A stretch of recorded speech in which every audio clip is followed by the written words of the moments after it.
To another episode of Witty CFB.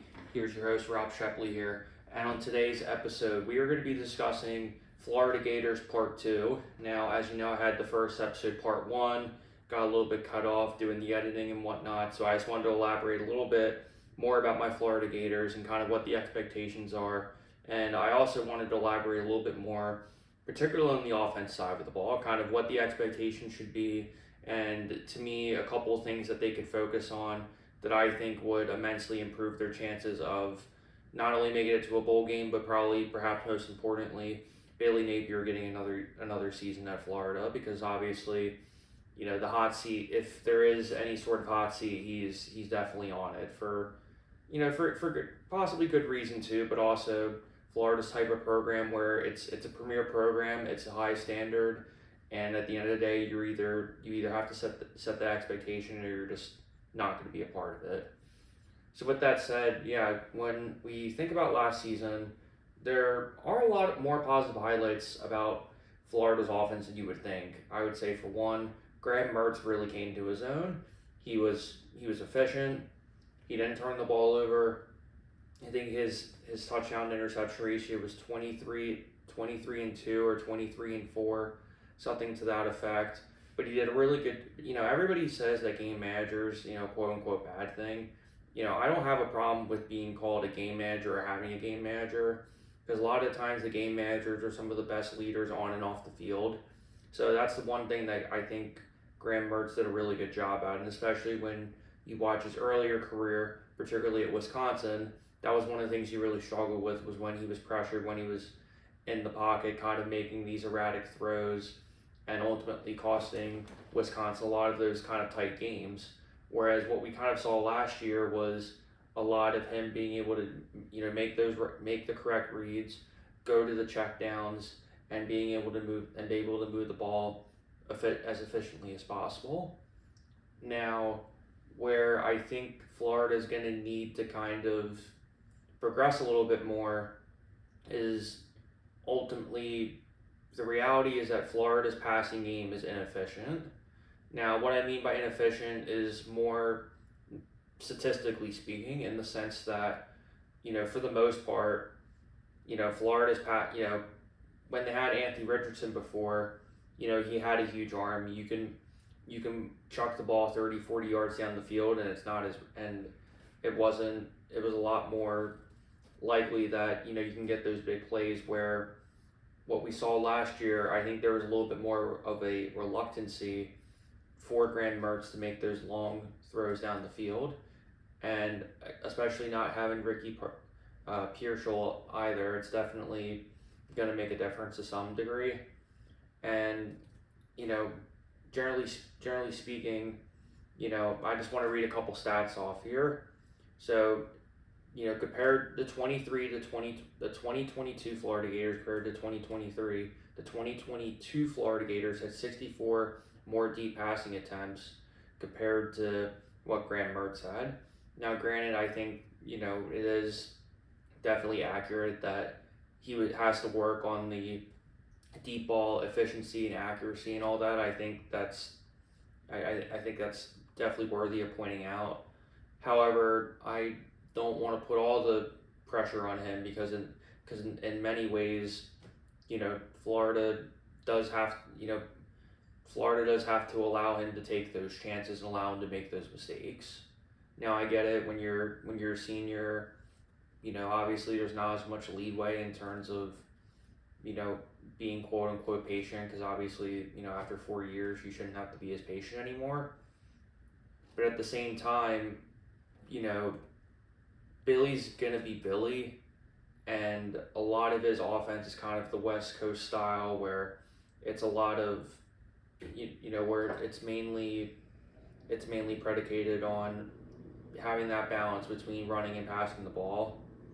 And in order to really keep these defenses honest, especially when you have the Georgias coming to town, you have the Tennessees coming to town, all these programs with elite defenses, I don't think, kind of like the, dump and pass sort of thing that he kind of perfected when he was at Louisiana Monroe.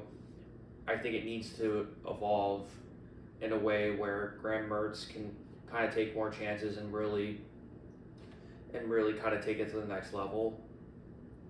And I think it also, for that to happen, it's kind of twofold here. I think one, the playbook needs to kind of just open up a little bit more. But I think on the other side, I would almost argue that I think if Florida can run the ball more, I think it would set up more of those play action plays where Graham Mertz can dial it up deep. He can keep those defenses a little bit more honest, particularly a lot of the safety coverages in the secondaries who are going to play a little bit tighter, or are going to play a little bit tighter when they know that for the most part the longest pass you're going to see is 10-15 yards, compared to if you can get some of these running backs going, like for example you can, what's his face? Yeah, I can't think of his name, but yeah, you got to get some of these. Kalen Daniels is the one guy. Jaden Vaughn is the guy who's coming in. I think it's Montreal Johnson. Montreal Johnson. That's his name. I had such a brain fart there. But yeah, Montreal Johnson. He's been there for a handful of seasons now, and he came over with Billy from Louisiana over back to Florida. Okay. Yeah, I just had a train of thought there, but now I knew his name. I was like, shit, the hell's his name? But yeah, Montreal Johnson. He's been there for. He's pretty much been there since Billy's been there. But also, you got to think about too, since we don't have Trevor Etienne anymore, as he transferred to Georgia and all that. I think a lot of people are kind of blowing that out of proportion. I think now that we did see spring ball, and we kind of see how the offense looks, I'm a lot more confident that Trevor leaving really isn't that big of a deal. I think Montreal Johnson's going to come in and have another 1,000-yard season. I think they need to feed him the ball more, because if you expect Graham to kind of take that next level, I don't think it's necessarily fair that you can just say, oh yeah, you just have to rip the ball more, throw it deep a little bit, and that's it. I think you need that running element of the game to really complement his play, take some of that pressure off, especially too when you're playing some of the best defenses in the country. I think that's one of the issues that Florida did have last year, is it was pretty one-dimensional.